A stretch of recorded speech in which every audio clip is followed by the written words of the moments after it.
যাদের জীবনের বিনিময়ে আজকে বাংলাদেশ একটি উর্বর ইসলাম প্রতিষ্ঠার জন্য একটি উর্বর জমিতে পরিণত হয়েছে।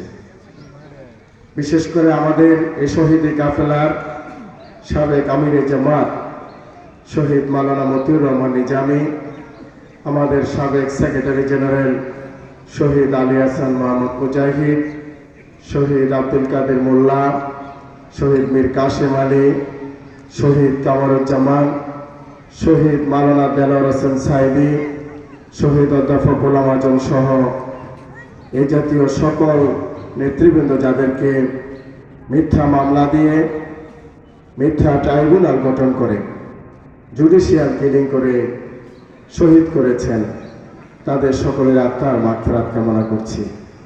আজকে আমরা দোয়া করি রব্বুল আলামিন আমাদের এই রাহাবাদেরকে যেন আল্লাহ তাআলা শহীদের মর্যাদা দান করেন এবং তাদেরকে যেন আল্লাহ তাআলা জান্নাতুল ফেরদৌস নসিব করেন। সম্মানিত উপস্থিতি, বাংলাদেশ জামাত ইসলামী গতানুগতিক কোনো রাজনৈতিক দল নয়। বাংলাদেশ জামাত ইসলামী হলো সবচেয়ে প্রাচীন একটি রাজনৈতিক দল। 1941 সালে জামাত প্রতিষ্ঠিত হয়েছে। জামাতের একটি সমৃদ্ধ রাজনৈতিক ইতিহাস আছে।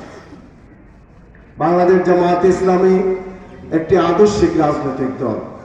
সে আদর্শ হল জামাত বাংলাদেশে ইসলাম প্রতিষ্ঠা করতে চায়। কেন প্রতিষ্ঠা করতে চায়? আমরা মনে করি ইসলাম একটি পূর্ণাঙ্গ জীবন বিধান। আল্লাহ তাআলা বলেছেন বিসমিল্লাহির রহমানির রহিম, ইন্নাদ দীনা ইনদাল্লাহিল ইসলাম। নিশ্চয় ইসলাম একটি পরিপূর্ণ জীবন বিধান।